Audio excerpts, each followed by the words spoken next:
Les bookmakers pensent que Pedri va finir 15e au Ballon d'Or. Vous saisissez ce que je suis en train de vous dire ou pas? Les bookmakers pensent que Pedri va finir 15e au Ballon d'Or. Allô? Si cette info s'avère vraie, ça veut dire que les votants ont trouvé 14 mecs qui ont fait une meilleure saison que ça. Regardez-moi les notes de match de Pedri. À chaque fois, c'est une masterclass. Il ne fait pas un mauvais match. Et les votants ont trouvé 14 hommes qui ont fait une meilleure saison que cette saison-là, là. Allô, s'il vous plaît.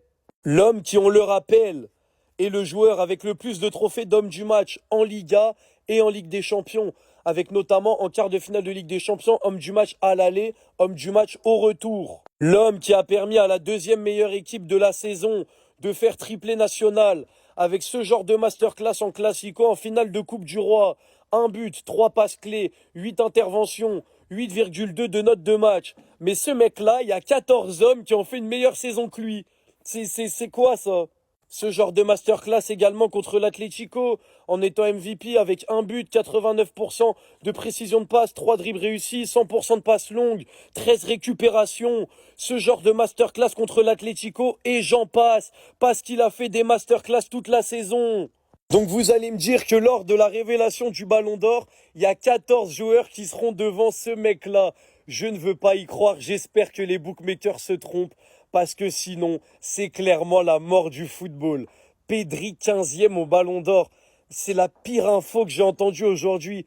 J'espère que ça s'avère faux, parce que mettre un mec comme ça 15e Ballon d'Or, c'est tout simplement la mort du foot.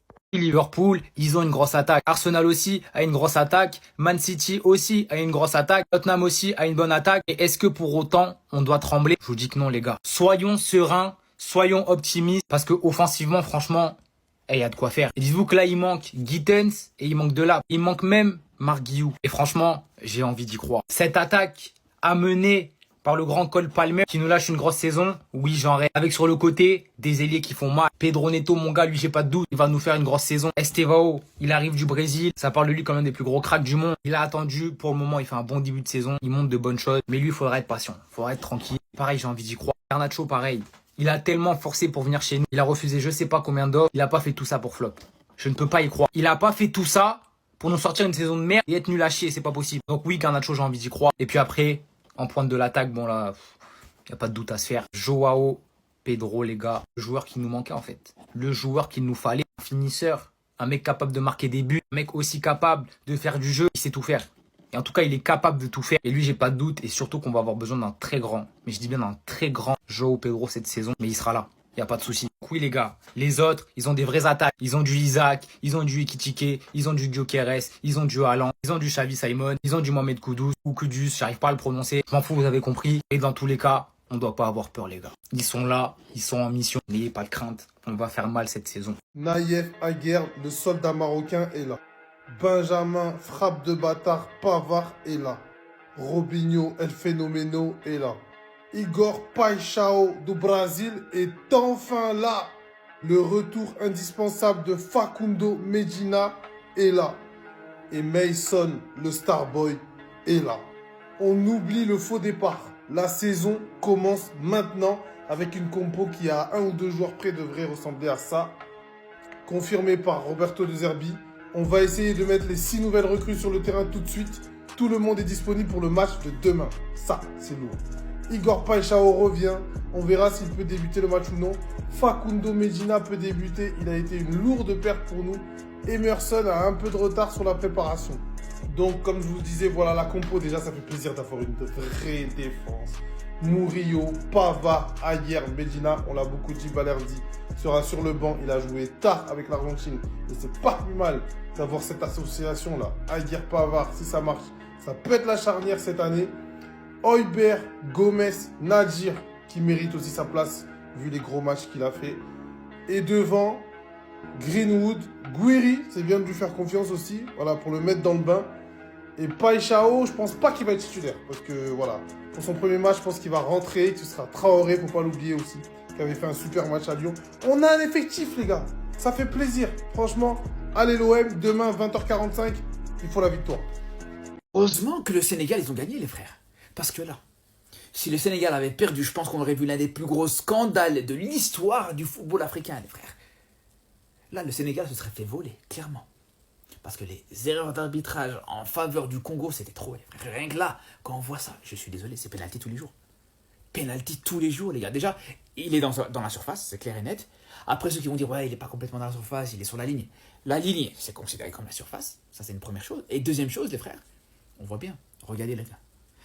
La semelle de Mutusami, elle est en plein sur la cheville de Ndiaye. Donc, c'est pénalty tous les jours. Il n'y a aucune discussion là-dessus. Pareil sur le but refusé. À quel moment tu refuses ce but? Déjà, pour commencer, j'ai l'impression que c'était plus un CSC qu'un but du Sénégal. Donc le hors-jeu, déjà, c'est là où tu peux te poser des questions. Deuxième chose, mais il n'y a jamais hors-jeu. Où est-ce que tu vois un hors-jeu? Dites-vous là, le ballon était déjà sorti des pieds de Crépin Diatta. Et malgré ça, ça reste très limite. Alors si on vient une demi-seconde, deux demi-secondes en arrière, bah, tu vois qu'il n'y a rien du tout, que tous les joueurs du Sénégal, ils sont dans le jeu, clairement.